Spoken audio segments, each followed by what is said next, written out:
The scent of lemon polish clung to my fingertips as I worked the soft cloth across the mahogany surface of the grand piano.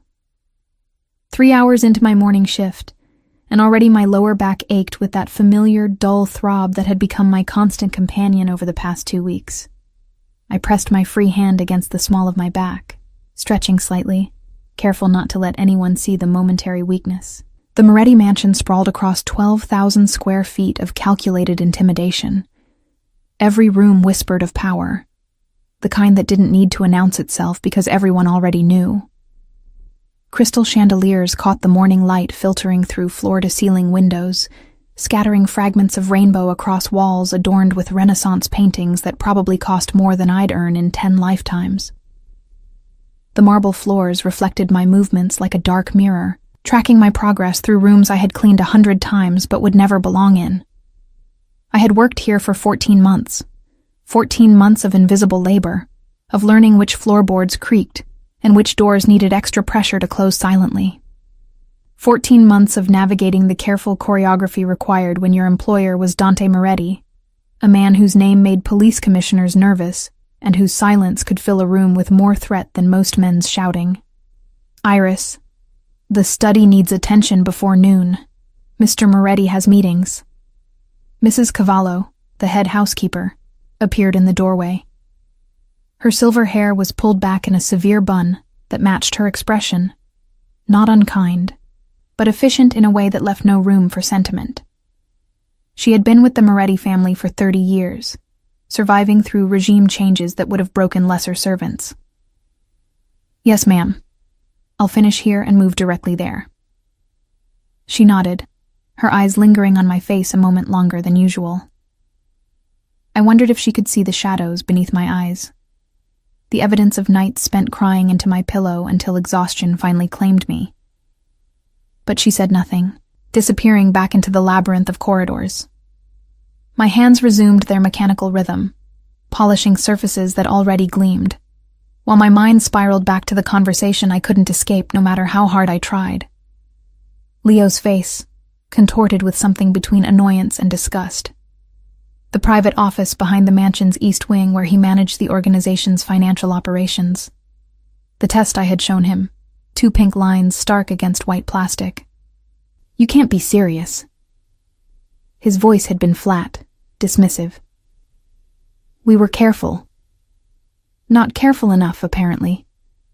I had tried to keep my voice steady, had tried to find some trace of the man who had whispered promises in the dark, who had made me feel seen for the first time since my mother's death left me alone at 19.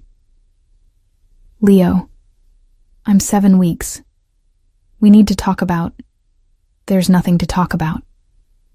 He had cut me off, his expression hardening into something I didn't recognize. "I'm married, Iris. Did you forget that? My wife is pregnant too. Our third." The world had tilted sideways.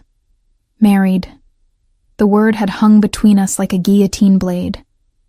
All those months of secret meetings, of careful touches in shadowed corners, of whispered words that I had foolishly believed meant something. All of it built on a foundation of lies. "You never said, you never asked." His laugh had been cruel, foreign. "What did you think this was? Some fairy tale where the accountant sweeps away the maid?" He had stepped closer, his voice dropping to a vicious whisper. "You need to disappear, before Dante finds out about this little scandal. He has very specific ideas about honor, about loyalty. If he discovers one of his staff has been whoring around and gotten herself knocked up." The word had hit me like a physical blow. Whoring. As if I had been the predator, as if he hadn't pursued me, hadn't sought me out, hadn't promised. It didn't matter what he had promised. "Sign the birth certificate," I had managed. "At least acknowledge." "I'm not signing anything." Leo had moved to the door, holding it open in clear dismissal. "I suggest you put in your resignation today. Make up some excuse. Family emergency, illness, whatever. Just be gone by the end of the week. If Dante finds out about this, about us, it won't just be your job you lose. Now, Standing in the silent grandeur of the music room, I felt the threat of those words pressing against my chest. My reflection stared back at me from the polished piano surface, pale and hollow-eyed. 21 years old, pregnant, alone, with nothing but the uniform on my back and the savings I had managed to squirrel away from 18 months of work. I had to resign. Today, my feet carried me through the mansion on autopilot, depositing cleaning supplies, straightening throw pillows that didn't need straightening. I was stalling, and I knew it. The letter of resignation sat folded in my apron pocket, written in the early hours of the morning when sleep refused to come. The study door loomed before me, dark wood carved with patterns I had traced with my dust cloth 100 times. I raised my hand to knock, then hesitated. Mr. Moretti was rarely in his study at this hour. I could clean quickly, leave the letter on his desk, and be gone before. The door swung open. Dante Moretti stood in the threshold, and every thought in my head evaporated like morning mist. He was tall, over 6 feet, with broad shoulders that tapered to a lean waist. His dark hair, threaded with premature silver at the temples, was pushed back from a face that belonged on ancient coins. Sharp cheekbones, a jaw that could cut glass, and eyes so dark they seemed to absorb light rather than reflect it. He wore a white dress shirt, the top buttons undone to reveal the strong column of his throat, sleeves rolled to his elbows exposing forearms corded with muscle. In 14 months of employment, I had seen him perhaps a dozen times. He moved through his own home like a ghost, appearing and disappearing without warning, speaking only when necessary. The staff whispered about him, about the coldness that radiated from him like winter, about the violence that had carved his empire, about the tragedy that had forged him. His mother, murdered when he was 8 years old, found by her son in the kitchen of their home. The killers never caught. Now those dark eyes fixed on my face, and I watched something shift in their depths. His gaze dropped, lingering on my cheeks, and I realized with horror that tears were sliding down my face. I hadn't even noticed I was crying. "You're distressed." His voice was low, graveled, carrying the faintest trace of an Italian accent from a childhood spent between continents. It wasn't a question. "I'm sorry, Mr. Moretti. I didn't mean to. I was just coming to clean the study. I can return later." I moved to retreat, but his hand shot out, catching the door frame, blocking my escape without touching me. "You've been crying." Again, not a question. His eyes narrowed slightly, cataloging details I wished he couldn't see. "For some time, it appears. The swelling around your eyes suggests days, not minutes." I opened my mouth to offer some excuse, some convenient lie about allergies or fatigue. But under the weight of his scrutiny, the words crumbled to ash. Instead, a fresh wave of tears spilled over, and a sound escaped my throat. Half sob, half bitter laugh. "I'm sorry," I managed again, pressing my hand over my mouth. "I'm so sorry. This is completely unprofessional. I'll just—" "Come in." He stepped aside, gesturing into the study. It wasn't a request. In Dante Moretti's world, nothing was ever a request. My feet moved before my brain could catch up, carrying me into the study where leather-bound books lined the walls and the scent of old paper mingled with something darker. Whiskey, perhaps, or aged wood. He closed the door behind us with a soft click that seemed to seal us away from the rest of the world. "Sit." I sank into one of the chairs facing his massive desk, suddenly aware of how small I was in this room, in this house, in the vast machinery of his life. He didn't sit behind the desk, choosing instead to lean against its edge, arms crossed, watching me with that unnerving stillness. "Now, tell me why one of my staff is weeping in my hallway at 10 in the morning." The resignation letter burned against my thigh through the thin fabric of my pocket. I should give it to him, offer my apologies, and leave. That was the smart play, the safe play. But something about the way he looked at me, not with pity, not with impatience, but with a kind of focused attention I had never experienced from anyone, cracked the carefully constructed dam I had built around my desperation. And everything came pouring out. The words tumbled from my lips like water through broken stone. Leo's pursuit, my loneliness, the promises whispered in darkness, the test with its 2 pink lines, the revelation of his marriage, his refusal, his threats. I told him everything, my voice breaking and reforming, my hands twisting in my apron until the fabric threatened to tear. When I finished, the silence stretched between us like a wire pulled taut. Dante's expression hadn't changed throughout my confession.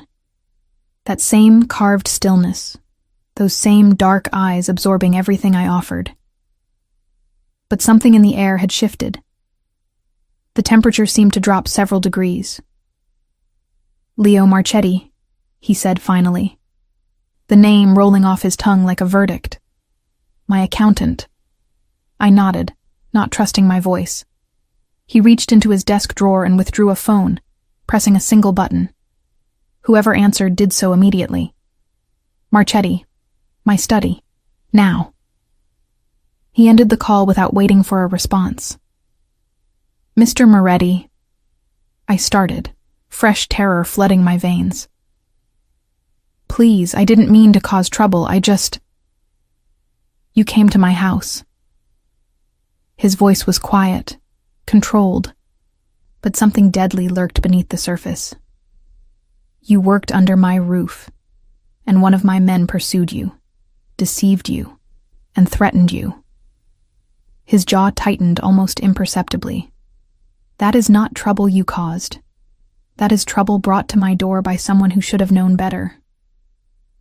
The door to the study opened, and Leo entered with the easy confidence of a man who had no idea his world was about to end.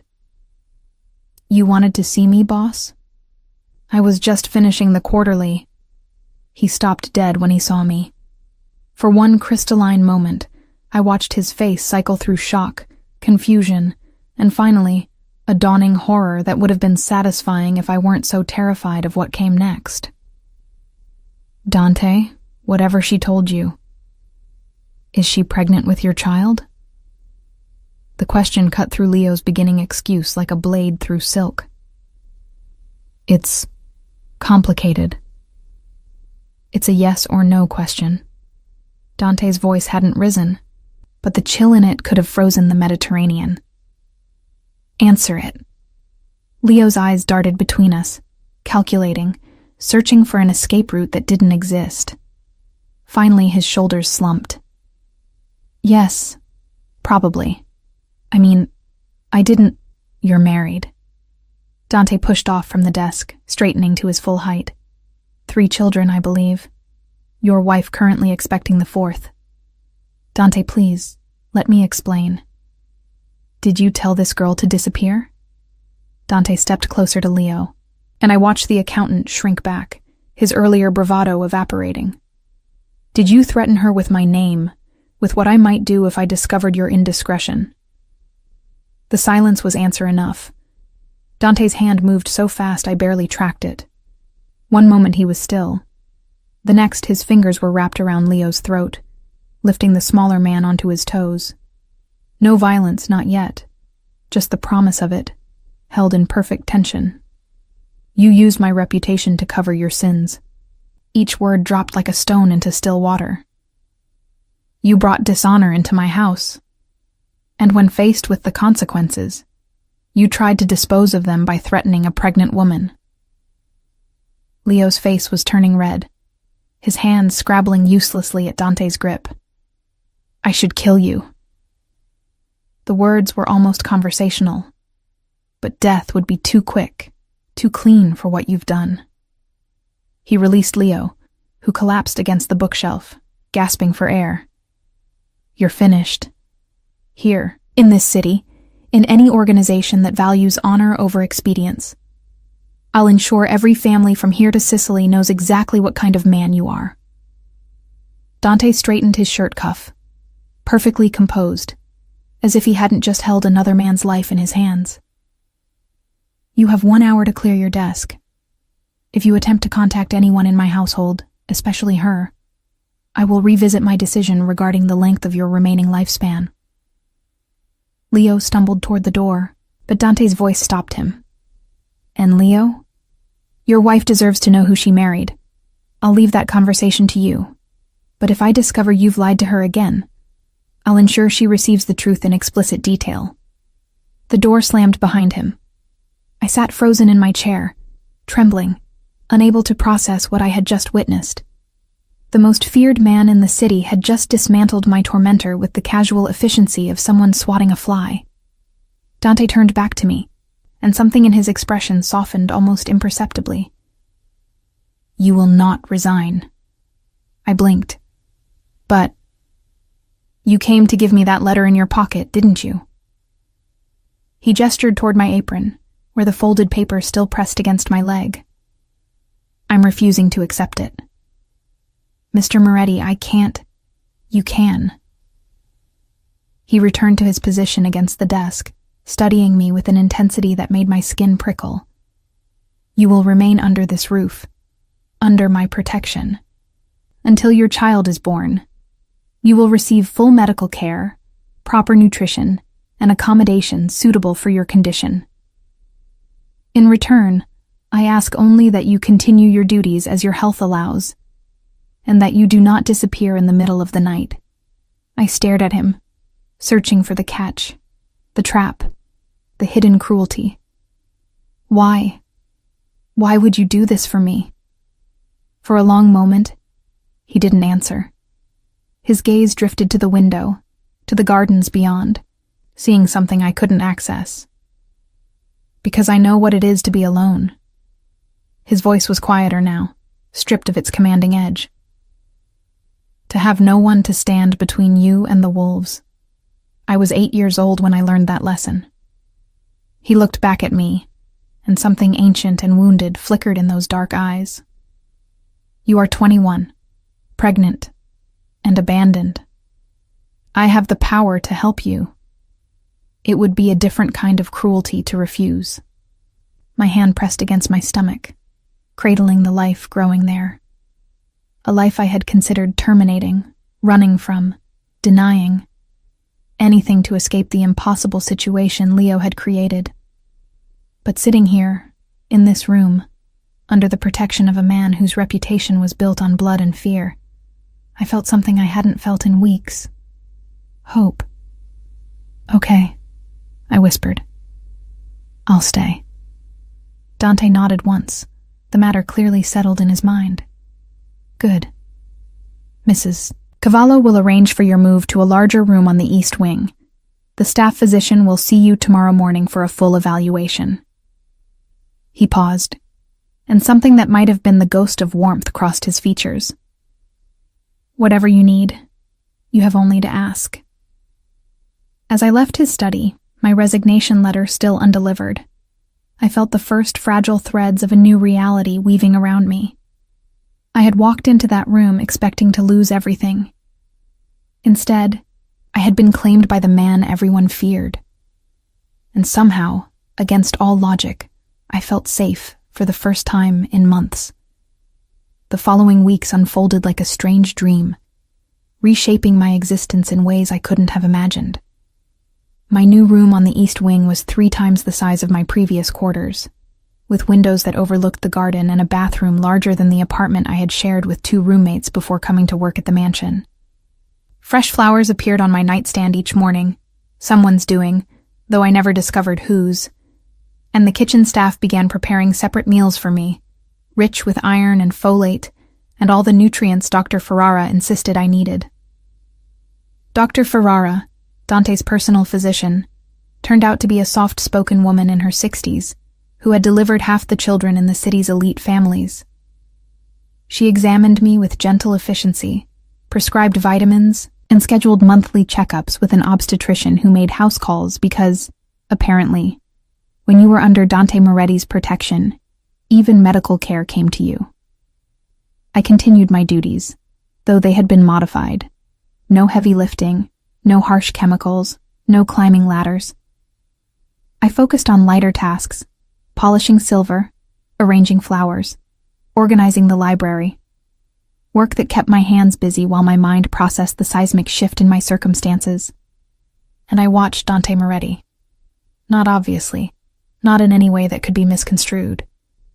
But I noticed things I had never allowed myself to see before, when I was merely a servant beneath notice. He took his coffee black, but when he thought no one was looking, he would add a small spoonful of honey, a contradiction to his reputation that made him seem almost human. He kept a worn photograph in his desk drawer, edges soft from frequent handling. I glimpsed it once while delivering documents. A woman with dark hair and Dante's eyes, holding a small boy who was clearly him, both of them laughing at something beyond the camera's frame. His mother, I assumed, the one whose murder had forged him into whatever he was now. He slept poorly. I often found lights burning in his study at 3 a.m, when pregnancy-induced insomnia drove me to wander the quiet halls. Sometimes I would pause outside his door, hearing the soft rustle of papers, the creak of his chair, the silence of a man who had forgotten how to rest. 5 weeks into my new arrangement, I finally gathered the courage to do something about it. It started with soup. My grandmother had been a cook before the arthritis claimed her hands. She had taught me her secrets in the years before she passed, when I was still young enough to believe that love could be measured in recipes. Her chicken soup had cured every ailment I'd ever suffered, and while it probably couldn't heal whatever demons haunted Dante Moretti, it felt like something I could offer. I made it late one evening, after the kitchen staff had retired for the night. The familiar ritual of chopping vegetables and simmering broth calmed something in me, connecting me to a version of myself that existed before Leo's betrayal, before the positive test, before everything went wrong. When it was finished, I ladled it into a ceramic bowl, placed it on a tray with crusty bread and a cloth napkin, and carried it to his study. The door was ajar, light spilling into the dark hallway. I knocked softly. Enter. He was at his desk, surrounded by papers, looking precisely as exhausted as I had suspected. His shirt was rumpled, the sleeves rolled past his elbows, his hair disheveled as if he had run his hands through it repeatedly. When he saw me, something flickered across his face. Surprise, perhaps, or confusion. "It's past midnight," he observed. I couldn't sleep. I crossed the room, setting the tray on the edge of his desk. Neither could you, apparently. He looked at the soup, then back at me. "You cooked." "My grandmother's recipe. She always said it could fix anything." I shrugged, suddenly self-conscious. "You looked like you could use something fixed." For a long moment, he simply stared at me. I braced myself for dismissal, for the cold reminder that I was still just a servant, that my protection didn't entitle me to presume familiarity. Instead, he reached for the spoon. I watched him take the first bite, watched something shift behind his carefully guarded expression. He didn't speak, didn't compliment or critique, just ate steadily until the bowl was empty. "Thank you," he said finally. The words seemed rusty, as if he didn't use them often. "You're welcome." I should have left then, collected the tray, retreated to my room, maintained the proper boundaries of our arrangement. But something about the late hour, the quiet intimacy of the lamplight, the way he looked at me like I was a puzzle he couldn't quite solve, it made me bold. "Can I ask you something?" He inclined his head slightly. Permission granted. "Why don't you sleep?" The question hung between us, too personal, too invasive. I saw his jaw tighten, saw the walls rising behind his eyes, and prepared for the sharp dismissal I deserved. "Because sleep requires trust." His voice was low, almost reluctant. "Trust that you'll wake up. Trust that the world will still exist in the morning. Trust that the nightmares will eventually end.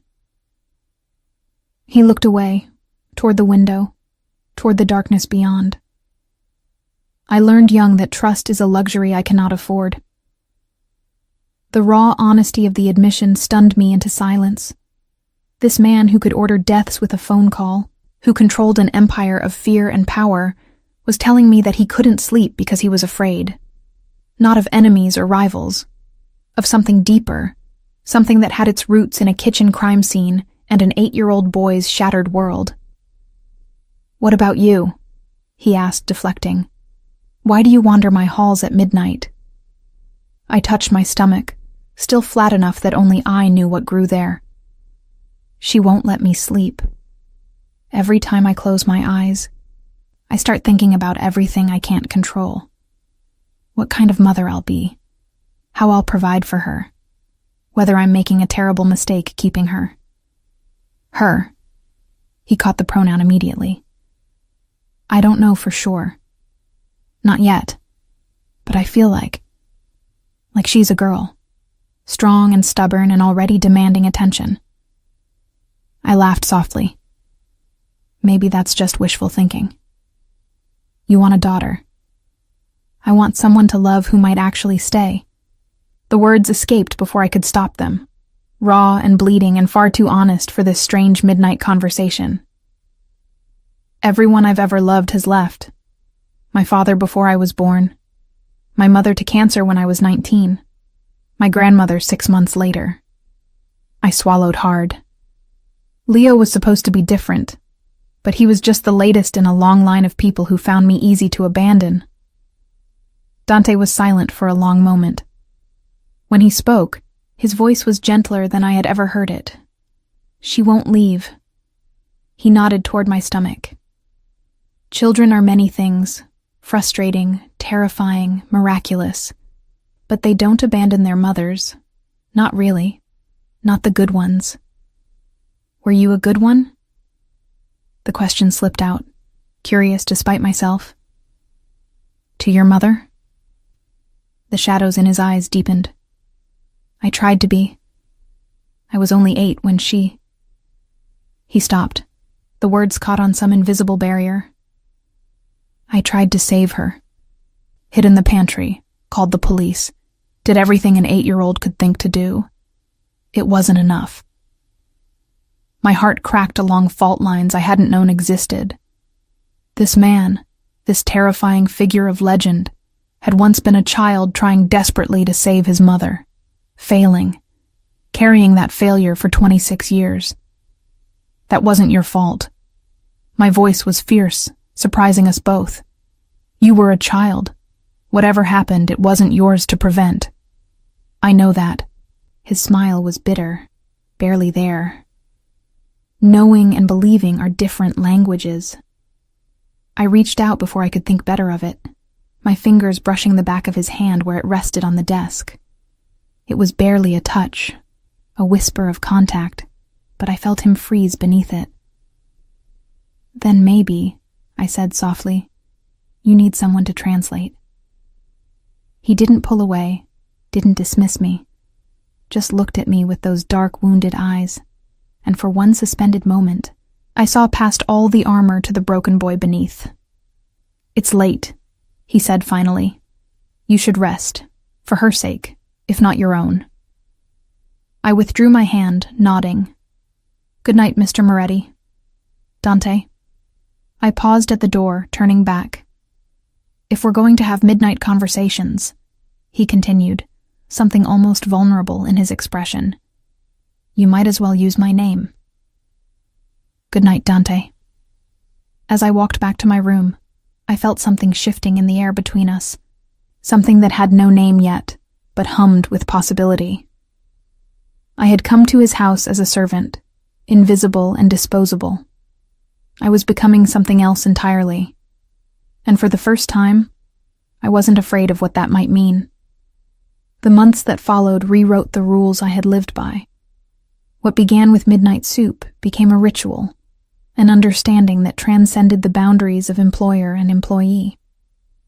I brought him food when he forgot to eat, which was often. He ensured I had everything I needed for the pregnancy, which was everything.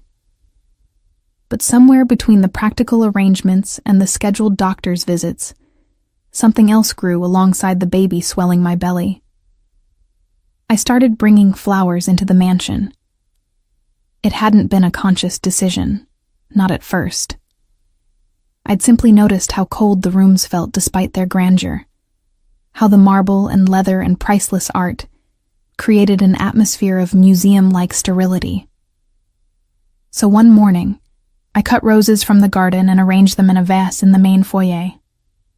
The next day, I added wildflowers to the dining room table. By the end of the week, every common area bloomed with color and life. Mrs. Cavallo noticed immediately. "This isn't in your duties," she said, but there was approval in her eyes. "It needed something," I replied. "This house needed something living." She didn't disagree. Dante noticed too. I watched him pause in the foyer one morning, his gaze caught by the spray of peonies I had arranged on the console table.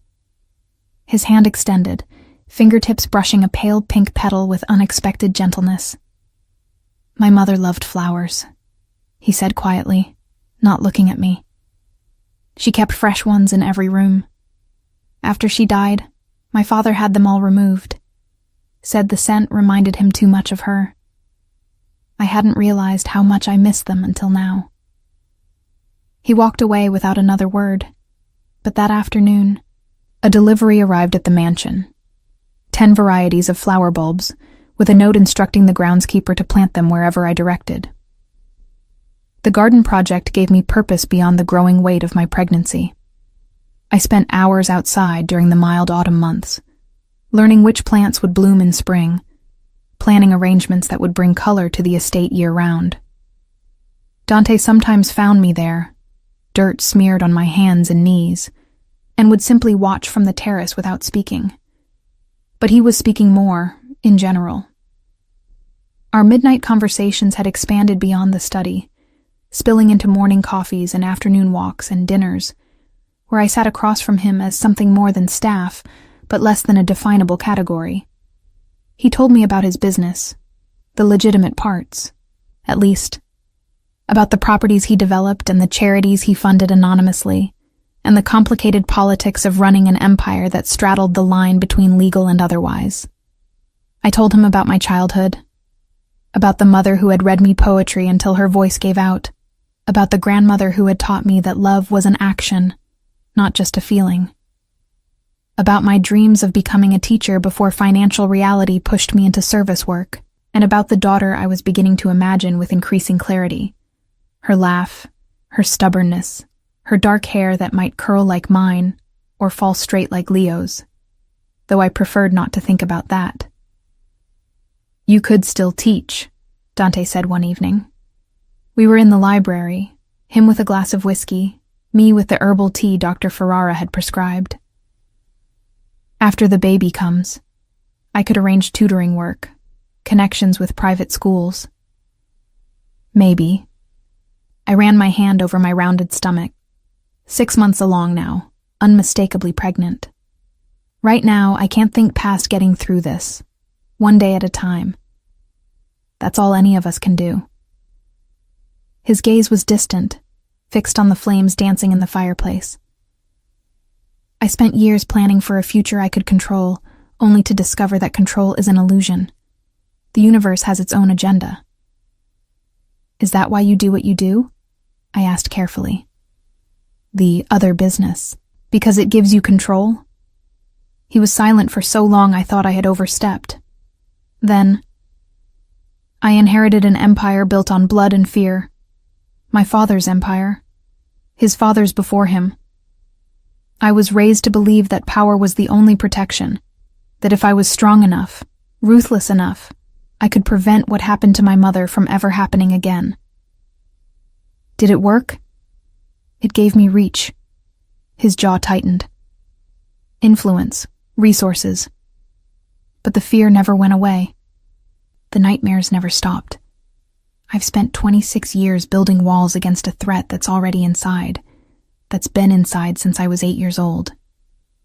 I set down my tea and moved to sit beside him on the leather sofa. Not touching, but close enough that our shoulders nearly brushed. "Walls don't keep out grief," I said softly. "They just trap you inside with it." He turned to look at me, and something in his expression, vulnerability, recognition, a desperate kind of hope, made my breath catch. "How is it," he murmured, "that you see things no one else does?" "Maybe because I'm looking." I held his gaze. "Everyone else is too busy being afraid of you to actually see you." "And you're not afraid?" I considered the question honestly. The man beside me had ordered deaths, had built an empire on violence, had the power to destroy lives with a single word. By any rational measure, I should have been terrified. "No," I said finally. "I'm not afraid of you, Dante. I'm afraid of plenty of things, the birth, the future, whether I'll be a good mother, but not you. Never you." His hand found mine in the firelight, his fingers lacing through mine with a tenderness that contradicted everything his reputation promised. "You're the first person who said that to me since my mother died." We sat there as the fire burned low, hands intertwined, neither of us speaking. And when I finally returned to my room, I realized that somewhere between the soup and the flowers and the midnight confessions, I had fallen in love with a man who had promised me nothing but protection. But the way he looked at me, the way his hand had felt in mine, it made me wonder if perhaps he was falling too. March arrived with a cruelty that surprised me. My due date was 3 weeks away when the first contraction hit, sharp and wrong and much too early. I was in the garden, kneeling in the freshly turned earth where tulips would bloom in April, when the pain ripped through me and my vision went white at the edges. "Dante!" His name tore from my throat before I knew I was screaming. He was there in moments. I never learned how he moved so quickly, gathering me in his arms, shouting orders I couldn't process through the haze of terror and pain. "Too early," I gasped, clutching at his shirt. "It's too early. Something's wrong. She's coming." His voice was steady, anchoring. "But I've got you. Both of you. Just breathe." The hospital that night became a blur of bright lights and hushed voices and hands that pressed against me, assessed me, made decisions about my body that I had no power to influence. Dante never left my side, not when the nurses tried to usher him to the waiting room, not when Dr. Ferrara arrived and conferred with the obstetric team in urgent whispers, not when the contractions intensified and I screamed until my throat was raw. "Push!" someone said, and I pushed. "Again!" they insisted, and I pushed again. And then, a cry. High and thin and impossibly perfect, filling the sterile room with the undeniable proof of life. "A girl," Dr. Ferrara announced, her face breaking into a smile. Small, but strong, just like her mother. They placed her on my chest, this tiny creature I had grown for 8 months, and the entire world contracted to the weight of her against my heart. Dark hair, matted with birth, and eyes that blinked open briefly. Not Leo's eyes, not even mine, but something entirely her own. "Nina," I whispered, the name I had chosen months ago, practicing it in the dark. "Her name is Nina." I looked up to find Dante watching us, his expression stripped of every defense I had seen him build. There was awe there, and terror, and something that looked remarkably like love. "She's beautiful," he said, his voice rough. "God, Iris, she's perfect."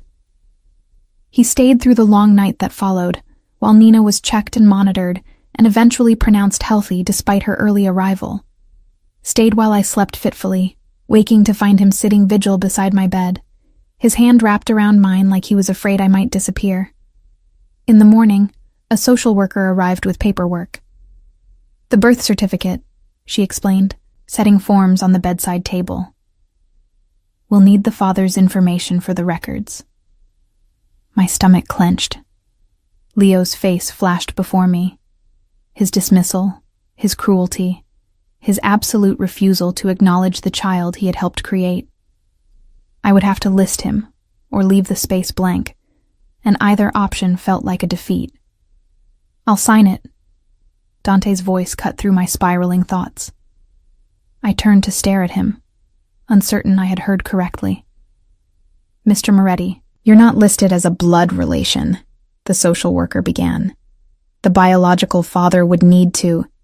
The biological father abandoned them both." Dante's tone brooked no argument.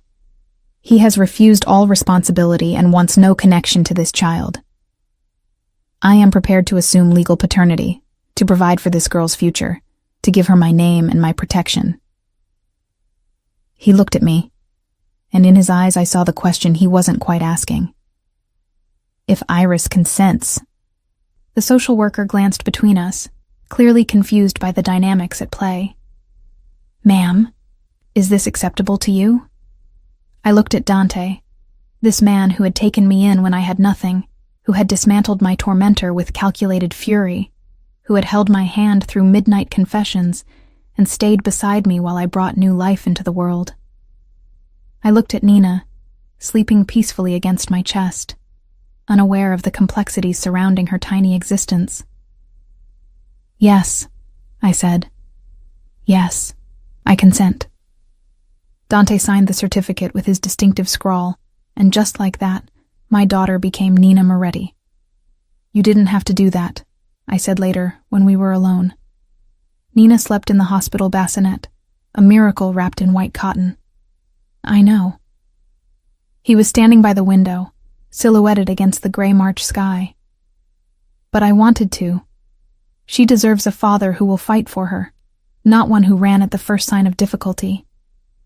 He turned to face me.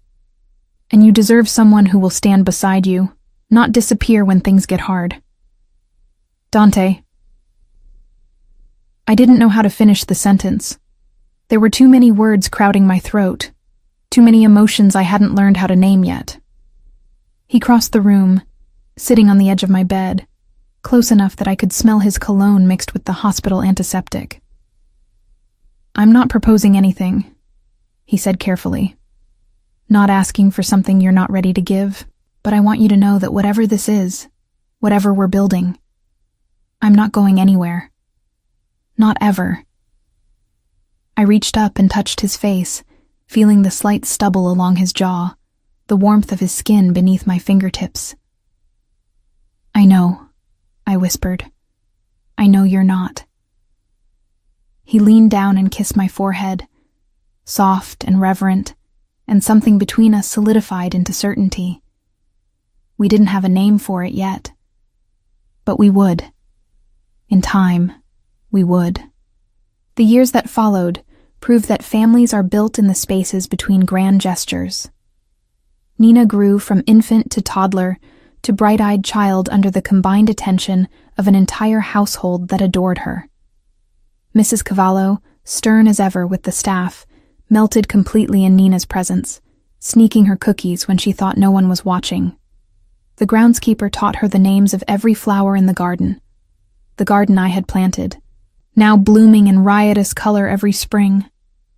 Even the security team, hardened men who had done things I preferred not to contemplate, became putty in the hands of a 3-year-old demanding, "Up, up," until they lifted her onto their shoulders.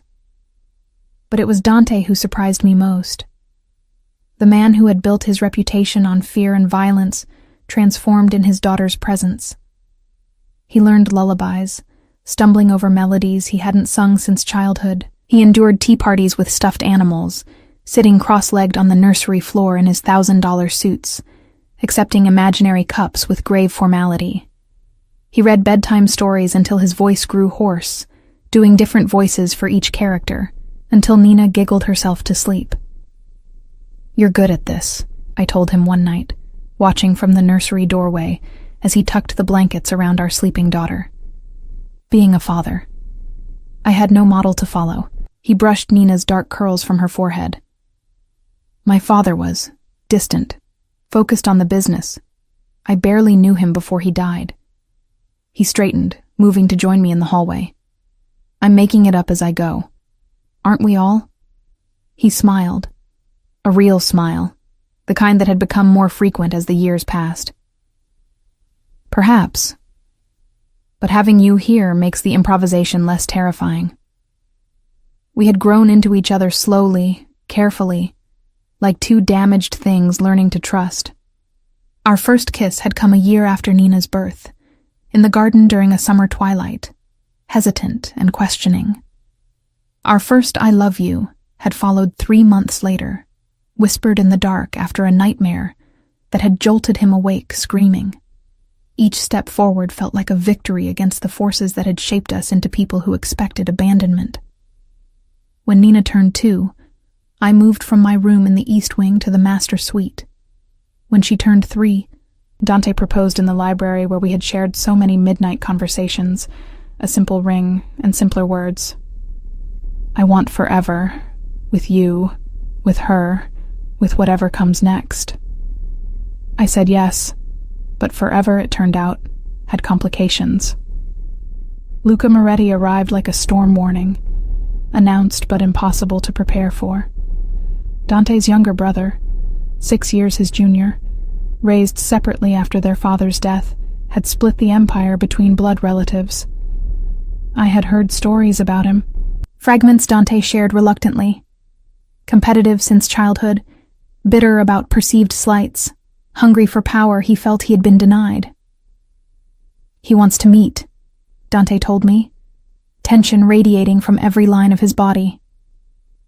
It was 2 months before our wedding, and Nina was 4 years old, bright and curious, and completely unaware of the danger clouds gathering on the horizon. He claims he wants reconciliation, to reunite the families. Do you believe him? I believe he wants something. Luca has never done anything without calculated benefit. Dante's jaw tightened. But refusing the meeting would be seen as weakness, an admission that I fear him. Do you? He was silent for a long moment. I fear what he might do to destabilize everything we've built. Not for myself, for you, for Nina. I've worked for years to shift our operations toward legitimate business, to create a legacy she can inherit without blood on her hands. Luca has no interest in legitimacy. He sees it as weakness. The meeting happened on neutral ground, a restaurant owned by neither family, cleared for their exclusive use. I wasn't invited, but I watched Dante dress that morning with a heaviness in my chest that wouldn't lift. Be careful, I said, straightening his tie. Come back to us. He kissed me, deep and thorough, a promise made with lips instead of words. He came back, but what followed nearly destroyed everything. Luca's terms were impossible. Complete absorption of Dante's territory into his own operation, with Dante reduced to a figurehead. When Dante refused, the violence began. A warehouse burned. 2 of our men were hospitalized. A car bomb was discovered and disarmed beneath Dante's vehicle. Let me handle it the old way, Dante said one night, after Nina was safely in bed. His eyes were hollow. The nightmares returned with vengeance. End this quickly, decisively, by killing your brother. He didn't deny it. And then what? I pressed. More retaliation from his people? An endless cycle of blood? You've spent years trying to break free of that pattern. Don't let him pull you back in. What would you have me do? The anguish in his voice was raw. Wait until he succeeds? Until one of those bombs goes off with you or Nina in the car? I took his face in my hands, forcing him to meet my eyes. Let me try something else. Please. It was madness, what I proposed. I had no training in negotiation, no understanding of the complex politics that govern these families. I was a former maid, a mother, a woman who had stumbled into this world by accident and stayed by choice. But I had one thing none of them expected. I was invisible to Luca's calculations. The meeting happened in the mansion's formal dining room, neutral ground within Dante's territory. Luca arrived with 2 guards, his expression sharp with suspicion when he found not his brother, but me. waiting at the head of the table. "Where is Dante?" he demanded. "Nearby. But this conversation is between us." I gestured to the chair across from me. "Please, sit." For a long moment I thought he would refuse, but curiosity won out. Or perhaps the sheer unexpectedness of the situation disarmed his defenses. "You're the maid," he said, settling into the chair. "The one who trapped my brother with a baby." "I'm the woman who loves your brother." I kept my voice even. "And the mother of the child he chose to claim as his own. But more importantly right now, I'm someone who has nothing to gain from this war and everything to lose. You want me to stop the attacks. I want you to tell me what you actually want." I leaned forward. "Not territory, not power. Those are means, not ends. What do you really want, Luca? What wound is driving this?" His expression flickered. Surprise, then something rawer. "You think you can psychoanalyze me? I think you're 34 years old. You've been fighting your brother's shadow your entire life, and you're exhausted by a war you started but don't know how to end without looking weak." I held his gaze. "I think you watched your mother die the same way Dante did, and you've been just as haunted by it. But you didn't have anyone to help you process that grief. I think you're lonely and angry, and you've channeled all of it into this crusade because it's easier than confronting what's really broken inside you." The silence stretched between us, thick with tension. "You know nothing about me," he said finally, but his voice had lost its edge. "I know what grief looks like when it metastasizes into rage." I softened my tone. "I watched my mother die slowly, over months. I've seen Dante fight his demons for years. Trauma doesn't care about power or territory. It just eats you from the inside until there's nothing left." Luca looked away, toward the window, toward the garden where I had planted flowers to bring life back to a house haunted by death. "What are you proposing?" he asked quietly. "A division that makes sense. You keep your territories, your operations, your autonomy. Dante keeps his. Neither of you answers to the other, but neither attacks the other. A formal peace treaty, witnessed and binding, with consequences for violation. And the semi-legitimate businesses Dante has been building? You could learn from them." I held up a hand before he could protest. "Not immediately, not publicly, but in time you might find that clean money comes with fewer complications than blood money. Your children, if you have them, might inherit something they don't have to be ashamed of." The negotiation took hours, stretching through lunch and into the evening. Dante joined us eventually, his presence silent and watchful as I continued to mediate between the brothers. There were raised voices, accusations, old wounds torn open and examined in the harsh light of honesty. But when night fell, there was an agreement. Not perfect, these things never were, but functional. A ceasefire, a division of territory, a grudging acknowledgement that perhaps, just perhaps, there was a future where Moretti didn't have to mean violence. Luca left with a handshake that almost looked genuine. At the door he paused, looking back at me with something like respect. "You're not what I expected," he admitted. "Good." I smiled slightly. "Neither are you."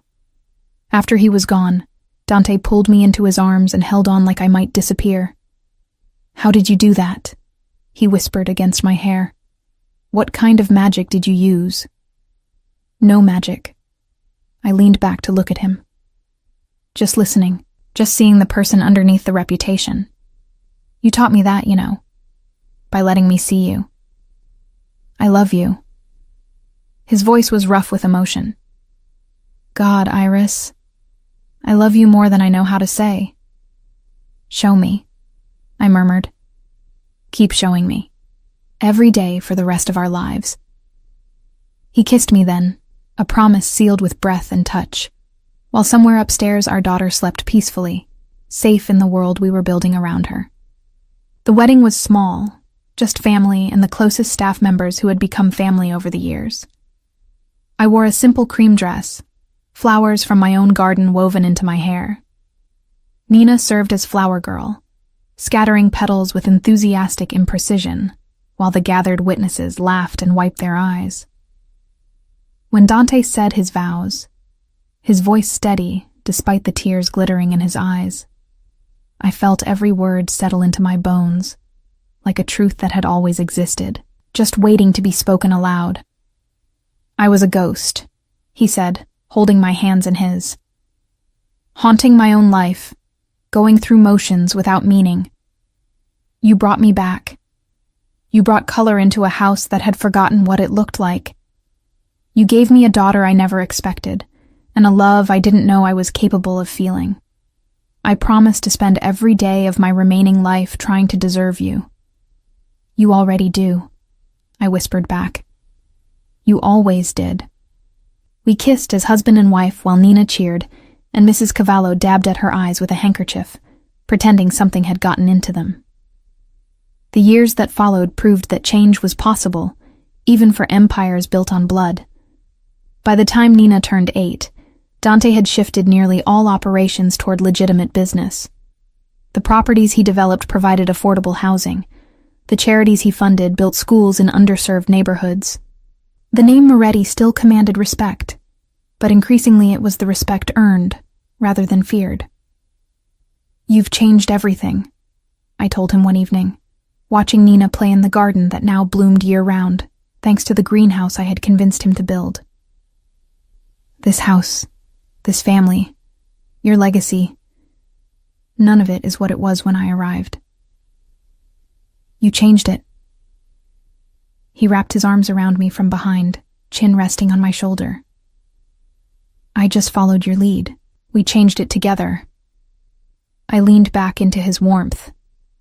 That's what marriage is, isn't it? Becoming something neither of us could be alone. Nina looked up from the roses she was examining. My daughter, our daughter, bright-eyed and curious, and completely unaware of how close she had come to a very different life. She waved enthusiastically, her face split by a grin that made my heart crack open with joy. I waved back, my hand finding Dante's where it rested on my stomach, where a new life was just beginning to make itself known. A secret I would share with him tonight over dinner. The maid who had stumbled into a Mafia boss's mansion with nothing but a broken heart and an unborn child. She was gone now, transformed by love and time, and the stubborn belief that everyone deserved a chance to become something more than their past. In her place stood a wife, a mother, a partner in building something that would outlast them all. I love you, I said, the words as natural as breathing after all these years. I love you more, Dante replied, the response automatic, but never less than genuine. Impossible. He laughed, the real laugh, the one that still surprised me sometimes with its warmth, and kissed my temple. In the garden, Nina began to sing, making up words to a melody only she could hear. And I thought, this is what it means to build a home where there was only shadow. This is what happens when you plant flowers in dark places. They bloom. They always bloom.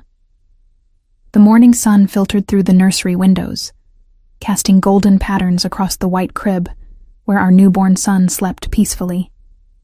Marco Dante Moretti, born 3 weeks ago, had arrived with his father's dark hair and his sister's stubborn temperament, a combination that promised interesting years ahead. I stood in the doorway, watching Dante lean over the crib with an expression of wonder that still caught me off guard, even after all these years. At 43, silver had claimed more territory in his hair, and fine lines had carved themselves around his eyes, but the tenderness in his gaze when he looked at our children remained unchanged from that first moment he had held Nina in the hospital. He's got your nose, Dante murmured, not looking up. He always knew when I was watching him. Poor thing. I crossed the room to stand beside him, my hand finding its familiar place against his back. Let's hope he gets your jawline to compensate. Dante chuckled softly, one finger tracing the curve of Marco's cheek with impossible gentleness. Nina wants to hold him again. She's been asking every 5 minutes since she woke up. She's convinced she's his personal guardian.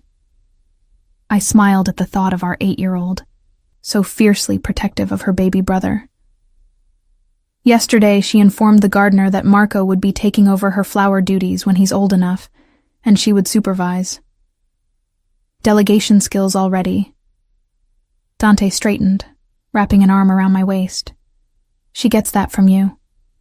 The bossiness? Definitely from me. I leaned into his warmth, breathing in the familiar scent of him, sandalwood and coffee and something uniquely Dante. The terrifying intensity when she doesn't get her way? That's all you. We stood together in comfortable silence, watching our son sleep, listening to the distant sounds of Nina's laughter drifting up from the garden where Mrs. Cavallo was undoubtedly spoiling her with fresh-baked cookies. 10 years. A decade since I had stumbled into this mansion with nothing but heartbreak and an unborn child. A decade of building something I had never dared to imagine. A family, a home, a love that had transformed both of us in ways we were still discovering. I need to tell you something, Dante said quietly, his arm tightening almost imperceptibly around me. My stomach clenched with instinctive anxiety. After years in his world, I had learned that those words rarely preceded good news. What is it? Luca called this morning, while you were feeding Marco. He paused, and I felt the tension in his shoulders. He's stepping back from everything. He wants to formally dissolve the treaty and merge what's left of his operations into legitimate business only. I turned to look at him, searching his face for the catch, the complication. And you believe him? I do. Dante's expression was thoughtful, almost wondering. He's been changing, Iris. Slowly, since our agreement. He got married 2 years ago, you knew that. But now his wife is pregnant. Twins, apparently. A wry smile touched his lips. He said, watching me with Nina, with you, with the life we've built. He said it made him realize what he was missing, what our mother would have wanted for both of us. Tears pricked at my eyes. The brothers had maintained their cautious peace for 6 years, slowly thawing from armed neutrality to something approaching genuine respect. But this was more than I had dared to hope for. He's coming for dinner next week, Dante continued. With his wife. He wants to meet Marco, and he wants to discuss. He took a breath. He wants to discuss combining our charitable operations, creating something bigger, a foundation in our mother's name. I thought of the woman in the worn photograph, the one with Dante's eyes who had loved flowers and laughter and had died too young. A foundation in her name. It would mean something. Would heal something that had festered for 3 decades. What did you tell him? That I needed to discuss it with my wife. Dante's hand found mine, fingers intertwining with practiced ease. That I don't make important decisions without you anymore. The weight of those words, the trust they represented, the partnership they affirmed, settled over me like a benediction. This man who had once trusted no one, who had built walls against the world to protect the broken boy inside, now deferred to me on matters of family and legacy. I think your mother would have loved it, I said softly. I think she would have been proud of the men you've both become. He was quiet for a long moment, his gaze distant, seeing something I couldn't access. Memories of a childhood shattered by violence, decades of grief channeled into darkness. And now, finally, something that looked like redemption. She would have loved you, he said finally.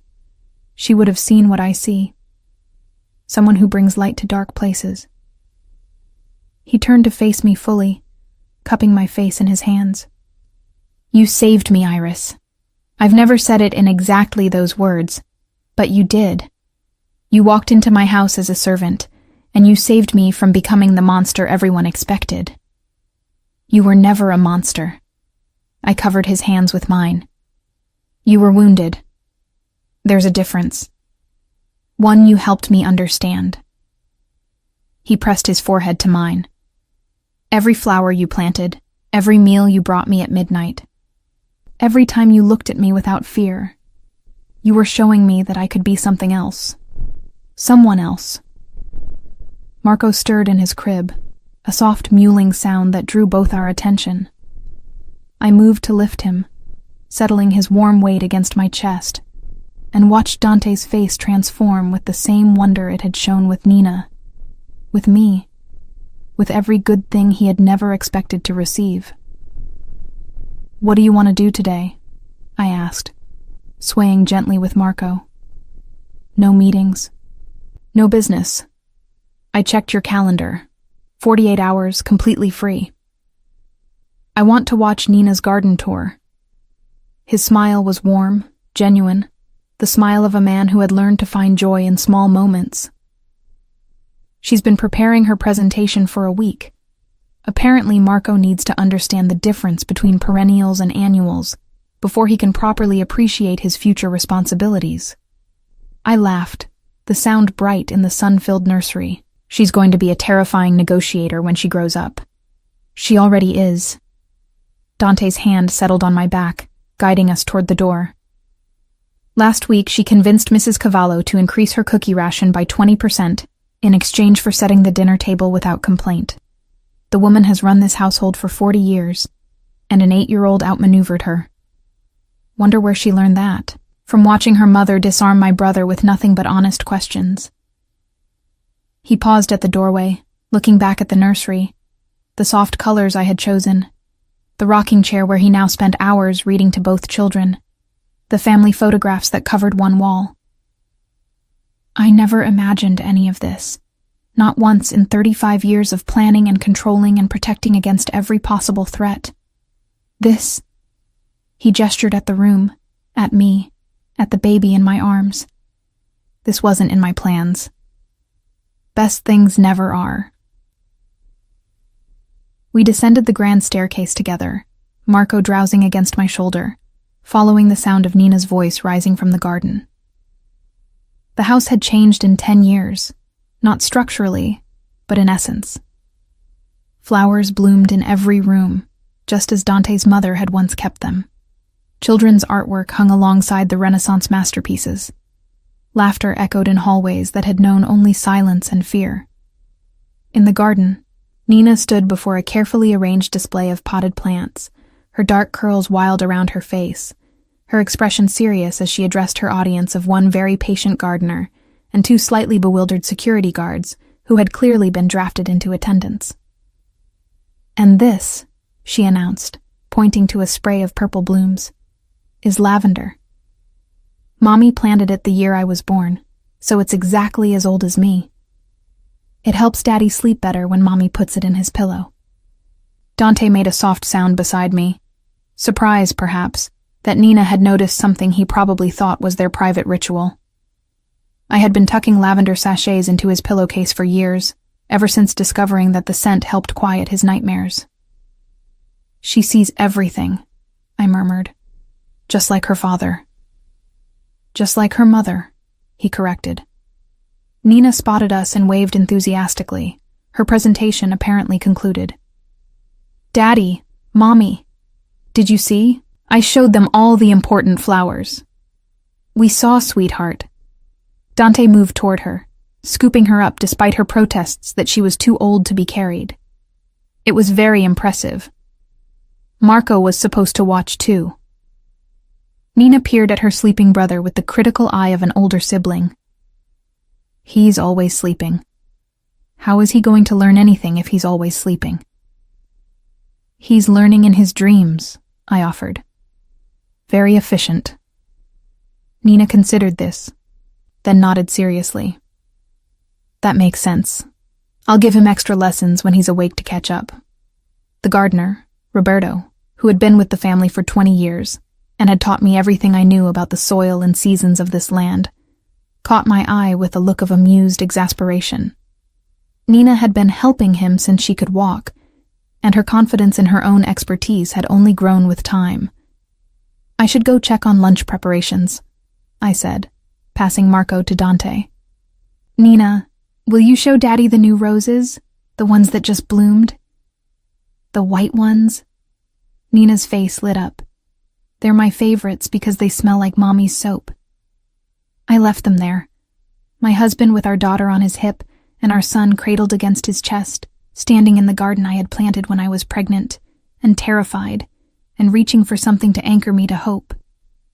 The image stayed with me as I walked back toward the house, a snapshot of everything I had built from nothing. In the kitchen, the chef was preparing lunch with the same quiet competence he had shown for 15 years.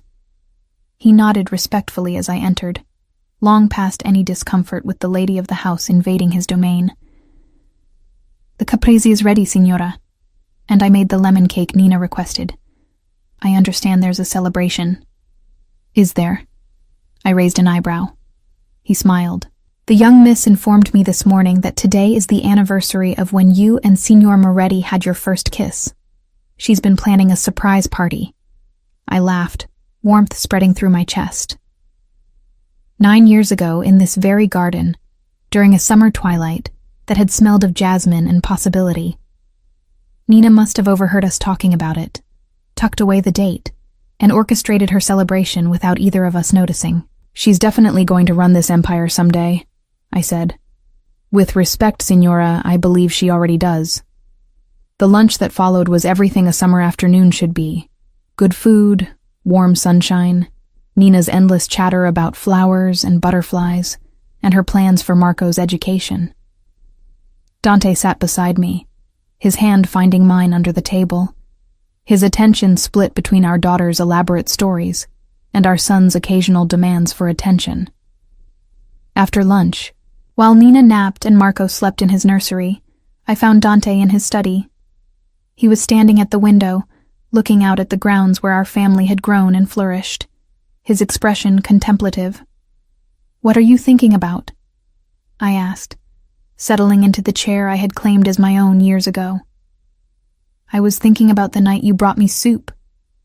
He turned to face me, leaning against the windowsill. "Past midnight, in this room. You asked me why I didn't sleep. You told me sleep required trust." I remembered every word of that conversation, every moment where something fragile had begun to grow between us. "I sleep now." He crossed to where I sat, kneeling before me, taking my hands in his. "Every night beside you I sleep. Not always well, the nightmares still come sometimes. But I sleep knowing that I'll wake up to something worth waking up to. That's not something I ever expected to have." "Dante, let me finish." His grip tightened on my hands. 10 years ago, you walked into my house as a servant, pregnant by another man, running from something that terrified you. I claimed you and Nina because I saw something in you that I didn't have words for then. I called it protection. I called it responsibility. But it was more than that. It was recognition. His eyes, those dark eyes that had once been impenetrable, now held only openness, only love. "You recognize me," he continued. "The real me, underneath all the armor and reputation. You saw the boy who lost his mother and never stopped grieving. You saw the man who was terrified that everyone he loved would be taken from him. And instead of running from that, you stayed. You planted flowers and brought soup and looked at me like I was worth saving." Tears slid down my cheeks, but I made no move to wipe them away. This moment, this confession, deserved witness. "I would burn the world down to protect you and our children," Dante said softly. "But you taught me there's another way. That walls can be doors. That darkness can become light. That even the most broken things can be made whole again." He pressed his lips to my hands. "I love you, Iris. I love who you are, who you've made me, who we are together. Every single day, I am grateful that you sent that text to the wrong number and ended up at that restaurant and stumbled into my life." "I didn't stumble," I whispered. "I fell into the best thing that ever happened to me." He rose, pulling me with him, wrapping me in arms that had protected me for 10 years and would protect me for 50 more. "Nina's party starts in an hour," I murmured against his chest. "She made decorations. Then we have an hour." He tilted my face up to his. "I can think of a few ways to spend it." His kiss tasted like sunshine and forever, like all the years behind us and all the years ahead. When we finally pulled apart, breathless and smiling, I saw in his eyes the same wonder that had been there the day he'd held Nina for the first time, the day he'd promised me forever, every day since. "I love you," I said, the words as natural as breathing. "I love you more," he replied. "Still impossible."